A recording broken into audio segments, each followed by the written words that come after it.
어? 아이고. 안녕하십니까? 예, 안녕하세요. 아이고, 일로 오시죠. 예.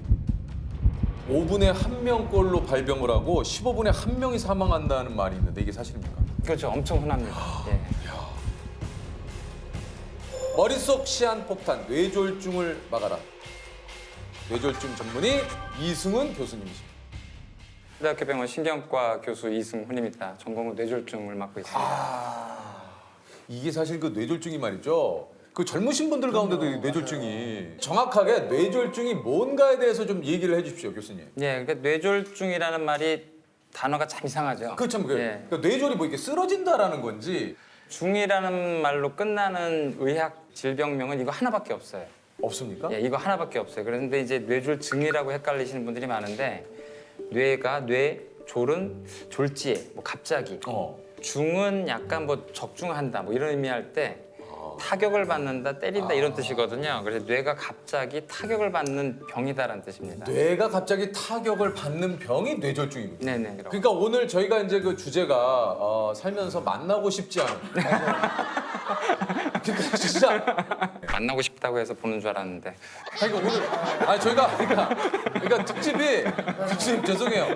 오늘 만나고 싶지 않은 교수님은 사실은 이게 진짜 계셔야 되는 분이고 이게 그러니까 뇌경색, 뇌출혈 이게 다 뇌졸중에 포함이 되는 겁니까? 예, 그러니까 뇌졸중을 두 가지로 나눌 수가 있고요. 혈관이 갑자기 막혀서 뇌의 일부분이 죽는 바람에 생기는 걸 뇌경색. 혈관이 갑자기 터져서 생기는 걸 뇌출혈. 둘을 합쳐서 뇌졸중이라고 하고요.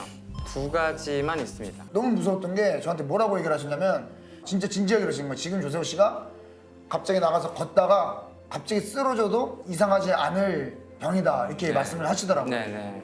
이것뿐 아니라 모든 뇌졸중은 갑자기 발생하는 게 아주 특징이죠. 동맥류는 굉장히 또 위험할 수 있는 거고 터지지 않으면 그대로 사는데 파열되면 사망할 수 있거든요. 그러니까요. 그러니까 그걸 가만히 뒀을 때 대가가 굉장히 참혹하죠, 사실은.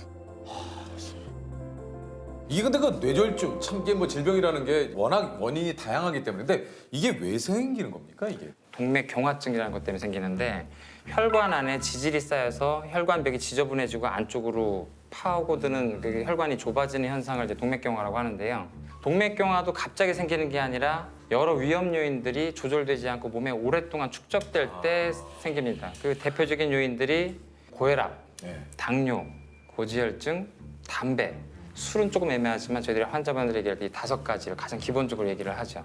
고혈압이나 당뇨, 고지혈증이 잘 조절되지 않은 채로 5년, 10년, 길게 20년까지 가게 되면 몸 혈관 전체가 이제 동맥경화들이 진행되게 되는데 그 중에서 뇌동맥이 심해서 갑자기 그 혈관이 막히거나 한 일이 생길 때 그때 뇌경색이 오는 거죠. 그러니까 음식 관련 그리고 건강 관리 이게 네. 굉장히 좀 중요하다는 얘기군요. 고혈압과 당뇨가 있을 때 잘 하면 되죠. 평상시 너무 그렇게 또 그럴 필요는 없나요? 예, 대부분 이제 외래 오시면 너무들 많이 이제 뭘 먹어야 되냐, 뭘 안 먹어도 해야 되냐, 나는 17년 동안 닭고기를 먹지 않았다, 뭐 잘했냐, 뭐 이렇게 보면 17년 동안 닭고기를 먹지 않았다. 그 진짜 예, 나 잘하고 있는 거냐? 예. 칭찬받아. 나 치킨 안 먹고 있는데 그렇게까지 막 극단적으로 네. 그럴 필요는 없고. 네, 오늘 당장 드시라고 그랬죠. 드셔도 된다. 그러면 좀 그것까지 뇌졸중 아까 좀 얘기를 했지만 이게 전조 증상이 어떻습니까? 뇌졸중이 올 때 흔한 증상이 편마비라고 해서 한쪽 팔다리가 마비되거나 발음이 잘못 나오거나 이제 어지럽거나 물체가 두 개로 보이거나 한쪽이 안 보이고 이런 증상이 있습니다. 근데 전조 증상은 그런 증상이 생겼다가 귀신같이 딱 없어집니다. 없어져요. 예, 한 5분, 10분 내로 없어져 버려요. 그러면 이제 내가 꿈을 꿨나? 아니면 이게 지금 내가 착각한 건가? 졸렸나? 뭐 이렇게 착각하실 수가 있어요. 근데 그건 혈관이 막혔다가 혈전이 막혔다가 몸이 뭔가 혈전 용해 성분 때문에 뚫린 거거든요. 갑자기 혈액이 다시 들어가니까 좋아진 거란 말이에요. 근데 동맥경화가 같은 그 위험병변이 현재 그대로 가지고 있기 때문에 재발할 가능성이 엄청나게 높습니다. 그분은 증상이 생겼다가 풀리면 당장 응급실 오셔야 돼요. 내가 좀 이상하다 싶으면은 빨리 좀 병원을 가서 맞아요, 진단을 맞아요. 받아보시는 거니 좋. 그렇죠. 근데 그게 이제 모든 분들이 그럴 필요는 없고 고혈압, 네. 당뇨, 고지혈증, 술, 담배 요 5가지에 좀 본인이 많이 노출됐었고 이게 또 아닌데 너무 걱정하다 보면 또 네, 그러실 네. 수 있잖아요. 그러니까 네. 스스로 좀 진단해 볼 수 있는 방법이 좀 있습니까? 그래요? 이제 한 60세 넘었는데 고혈압, 당뇨가 있다, 고혈압, 고지혈증이 있다 이러신 분들은 팔다리 힘이 빠진 게 약간 미미하게 왔을 때 테스트 해보라고 하는 방법들이 있습니다. 뭡니까? 그게 이제 손을 앞으로 내밀고 내밀고 예, 눈을 감고 눈을 감고 손을 이게 완전히 이렇게 펴야 됩니다. 이렇게 완전히 한 펴고. 5에서 한 10초 정도 지난 다음에 자기 손을 봅니다. 네, 그러면 이제 괜찮죠? 괜찮죠. 예, 근데 이제 이 힘이 살짝 빠지면 살짝 이렇게 돌아가요. 아, 이게 한쪽이요. 이거 못 버티고 이렇게 살짝 이렇게 돌아가요. 아니면 이게 살짝 떨어지기도 하고. 그리고 다리도 마찬가지로 이제 양쪽 다리를 이제 침대 위에서 양쪽을 동시에 올리고 눈을 감고 있어라 그러면 한쪽이 살짝 떨어집니다. 그래서 이제 그걸 본인은 못 느끼겠는데 아주 경미한 위약이 있을 때, 마비가 있을 때 테스트 해보라고 하고요. 발음 같은 경우는 약간 발음이 이상한 것 같다 그러면 이제 간단한 발음 3가지. 맘마, 랄라, 가가 3가지 해봅니다. 그게 이제 발음이 뭉개지면 이 환자 구음장애, 발음장애가 있다. 아, 맘마, 맘마, 가가, 랄라, 랄라. 예, 맘마가 이제 입술에서 나는 소리고요. 맘마. 랄라는 맘마. 경국에서 나는 소리고 가가. 랄라. 가가는 이제 연국에서 나는 소리니까 그 3가지를 간단하게 빨리 테스트 해보는 거죠. 아, 여기 또 이제 테스트 또 하나가 뭐가 있습니까? 얼굴 찡그림을 하라고 합니다. 사실은 얼굴이 보통 약간 비대칭이라서 사실 뇌졸중이 생겼을 때 얼굴 찡그림 좀 확실하거든요. 그래서 이 해보라고 했을 때 이걸 땡기지 못하게 척 처지시는 분들이 많이 있어요. 뇌졸중이 생기면. 그래서 이제 이쪽이 처졌을 때 이쪽에 마비가 있다. 그럼 이쪽에 뇌졸중이 생겼을 가능성이 있다라고 생각을 하죠. 네, 대칭입니다. 예. 네, 네 대칭. 뭐 뇌졸중을 또 예방하는 거 이게 요거 좀 네. 예방할 수 있다 하는 거 좀 있습니까? 암이라는 병은 다른 예고 없이 그 암이라는 병이 생기고 찾아오지만. 감염도 갑자기 찾아오는 거지만 뇌졸중은 합병증입니다. 고혈압이나 당뇨, 고지혈증 이런 게 오랫동안 축적이 돼서 계속 혈관에 스트레스를 줄 때 동맥경화가 생기는 거니까 사실은 고혈압하고 당뇨 같이 아주 진단하기 쉬운 이 질환을 평상시에 잘 진단하는 게 굉장히 중요하죠. 고혈압. 사실은 진단이 너무 쉬워요. 평상시 집에서 팔뚝혈압계로 혈압을 자주 재보시기만 하면 140에 90을 넘는 게 조금 흔하다. 그럼 고혈압일 가능성이 높은 거고 당뇨 같은 경우는 1년에 한 번씩 피검사로 딱 한 가지만 그냥 하시면 됩니다. 그 당화혈색소라는 수치가 있는데요. 네. 6.0을 넘어가면 이제 당뇨될 가능성이 높아진다. 근데 고혈압이든 당뇨든 처음부터 갑작스럽게 심하게 나타나는 게 아니고 서서히 올라가거든요. 네. 서서히 올라갈 때 초기에 2가지를 잘 잡으면 그대로 갑니다, 사실은. 사실 혈압이 200이 돼도 본인은 모르거든요. 계속 모르고 있다가 그걸 수년, 수십 년 살다가 나중에 혈관이 완전히 심한 동맥경화 된 상태에서 발견되거나 더 심하게는 혈전이 생겨서 막혀서 불구가 된 상태로 이제 병원에 오시게 되는 한 경우가 굉장히 많은 거죠. 그러니까 이제 평소에 잴 수 있는 이 고혈압, 이 혈압만 재도 네. 이것을 평소에 관리를 잘하면 네. 뇌졸중은 걱정을 안 해도 될 것 같다. 그렇죠. 거의 네. 걱정을 안 해도 되죠. 근데 뇌졸중이 병 중에서 그래도 좀 희망적인 부분은 처음 발생했을 때가 제일 심합니다. 그 다음부터는 대부분 환자분 치료에 의해서 거의 다 나아져요. 좋아져요. 100% 좋아진 사람도 있고 경미하게 좋아진 사람도 있고 그대로 가는 사람도 있지만 처음 만났을 때가 제일 나빠요. 그래서 환자분들한테 제일 좋은 소식은 지금이 최악입니다. 이게 좋은 소식입니까? 어쨌든 내가 지금 최악이라는 소리인데 더 나빠질 내가 네. 그러니까 지금이 최악이니까 앞으로 나아질 만 네. 남았다. 지금부터 점점 좋아질 겁니다. 그 치료할 때 뜨거운 가슴도 중요하지만 그 환자분 본인의 삶을 정리할 기회를 박탈하게 돼요. 굉장히 차가운 이성으로 설명을 해줘야 될 때가 있거든요. 그래서 근데 그런 좀 설명을 할 때 이게 참 어제도 어머님은 지금 이미 굉장히 심한 뇌출혈과 뇌경색으로 돌아가실 가능성이 절반 이상이고 앞으로도 좋아진다 하더라도 보호자분을 알아보기 힘들거나 대화가 안 되거나 휠체어에 타게 될 가능성이 높다. 그래도 그런 확실한 예후에 대해서 좋을 때 어떻고 나쁠 때 어떻다 이런 얘기를 듣는 게 보호자분들이 굉장히 속 시원해 하세요. 더 이상 치료를 하지 말고 이제 편안하게 계실 수 있는 것으로 많이 이제 안내해 드리려고 처음에 굉장히 강하게 얘기하죠. 근데 이게 사실 이게 받아들이기가 참 쉽지가 않을 것 같아요. 특히 가족분들이 사실은 저 같은 경우도 이제 아버지가 백혈병으로 돌아가셨기 때문에 치료를 너무 고집하다가 5개월 동안 투병하시다가 그냥 돌아가셨거든요. 그 당시 이 정도 상태에서는 평균 한 5년 정도 사니까 그 사이에 백혈병이 재발할 거다. 근데 2개월 만에 재발했어요. 제가 그때 전공이 3년 차였는데 빈혈을 내가 진단을 못하다니 눈만 까봐도 되는데 이게 집에서 아버지라고 진찰도 안 한 거예요. 어지럽다는데 괜찮아 이런 거죠. 그러니까 나중에 보고 응급실에서 아버지 눈을 까고 제가 깜짝 놀랐어요. 너무 낮아서 헤모글로빈 수치가 너무 낮아서 굉장히 부끄럽더라고요. 항암 치료하고 조금 관해됐다가 다시 이제 암세포가 나오고 또 암세포가 나오고 이랬던 거였죠. 이제 포기하고 아버지가 이제 삶을 정리할 수 있게 자세히 지금 상황을 설명하고 그때 그래도 아버지랑 대화할 수가 있었거든요. 이제 어머니 그걸 도저히 받아들이지 못하시고 그러다 보니까 그대로 끌려가서 아버지가 본인 상황도 모른 채 나중에는 혼수 상태가 되고 돌아가셨어요. 병이 악화되는 과정에서 자기가 어떤 상태고 어떻게 악화되고 있는지 제대로 설명을 들어본 적이 없는 거예요. 그럼 아버지는 자기가 좋아지는 줄 알고 웃었다가 이러다가 착각을 하고 돌아가신 거지. 내 몸이니까 내가 결정을 할게. 그 말이라도 스스로 할 수 있게 다 정보를 줘야 되는데 우리가 정보를 다 막은 거죠. 듣지 못하게. 우리가 다 듣고 그리고 우리가 판단해서 얘기를 하고 자기가 가진 병도 끝까지 다 알 권리가 있다고 생각해요. 환자는. 아버지의 그런 병과 관련된 기억은 앞으로 환자를 만날 때 어떻게 해야 되는지에 있어서 굉장히 중요한 교훈을 준 케이스라고 생각해서 항상 곱씹어보죠. 어떻게 의사를 시작하신 겁니까?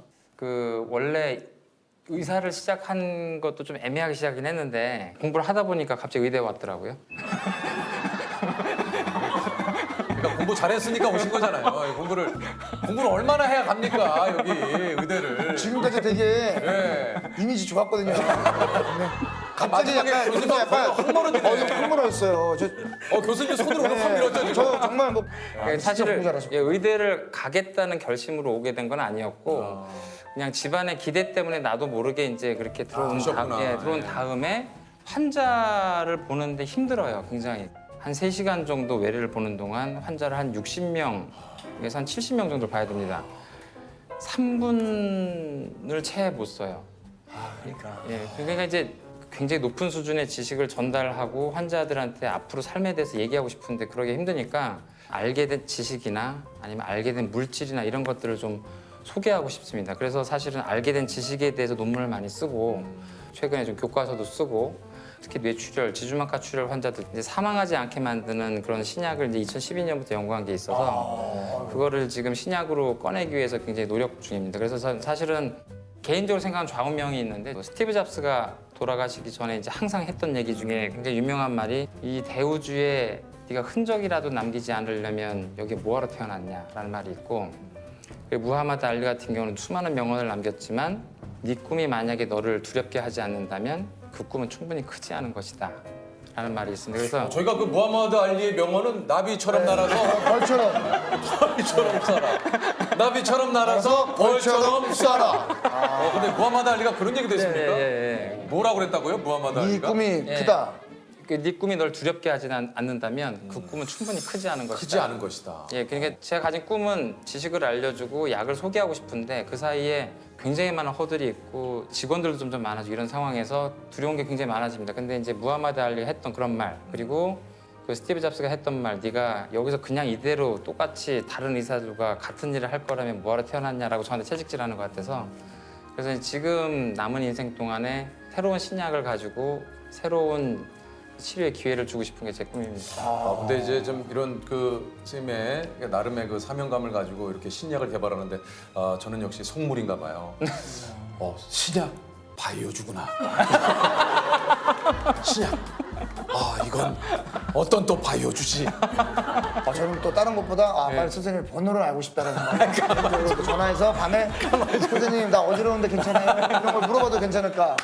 아니 근데 정말로 좀 얘기하셨듯이 이게 좀 신약이라는 게 빨리 좀 개발이 돼가지고 이게 좀 많은 환자분들께 근데 저는 이제 궁금한 게 신약이 만약에 나오기까지 선생님 뭐 무식한 질문일 수도 있지만 왜 이렇게 오래 걸리는 건가요? 이게 여러 가지 뭐 1상, 2상이 있고 네. 3상이 있고 그러니까 뭐 그러니까 약을 처음에 만들면 동물에서 효과가 있다는 걸 이제 효능 시험을 보고요. 그렇죠. 그 다음에 독성과 이 양리학 상태를 보는 걸 반드시 통과를 해야 돼요. 그래야만 규제기관한테 그 서류를 낼 수가 있거든요. 그 과정에 들어가는 돈이 10억에서 한 20억 원 정도가 필요합니다. 그러니까 약을 개발했어도 투자를 받지 못하면은 서류를 낼 수가 없어요.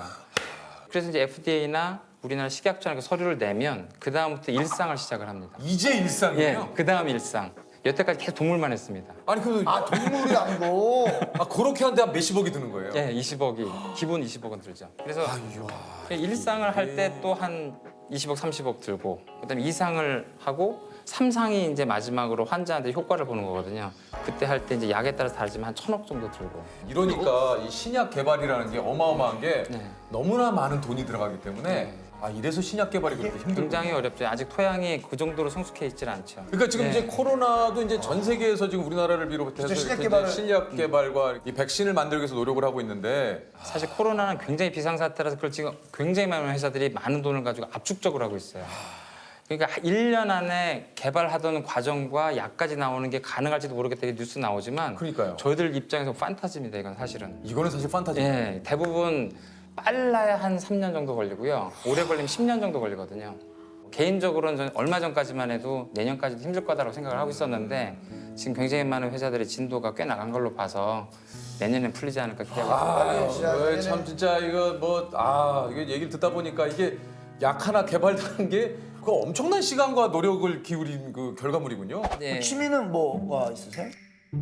그 약간 얘기하기가 좀 왜요? 오글거리지만 그래서 사실은 저는 이게 평상시에 이제 시간이 있을 때는 다양한 자세로 생각하는 걸 되게 좋아합니다. 야 정말 역대 수없이 많은 저희가 또 수제분들도 만나고 네. 수많은 의사 선생님을 만났지만 상상도 못 해본 취미야. 다양한 자세 잠을 자는 것도 아니고.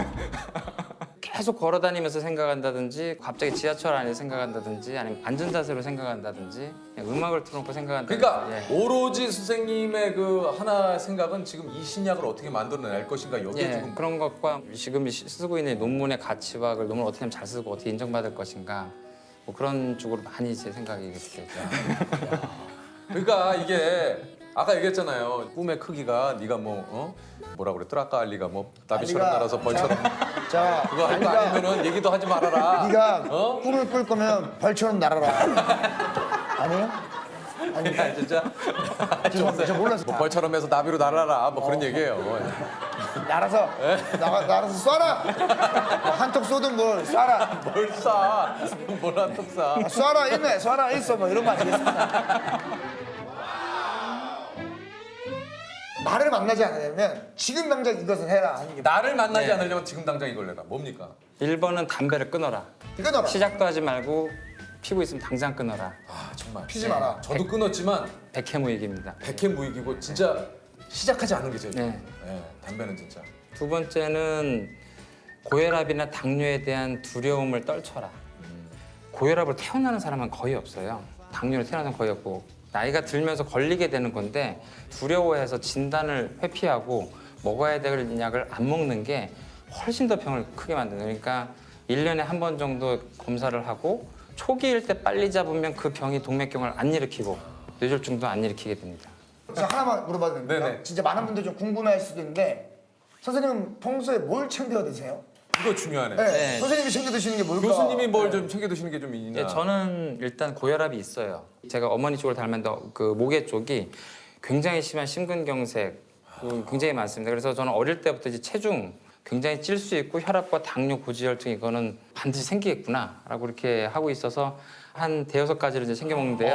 아유. 아침에 일어나면 혈압약과 고지혈증약 이걸 반드시 먹습니다. 그게 제일 저를 챙기는 거죠. 아침에 일어나자마자 그거 예, 그것부터 챙깁니다.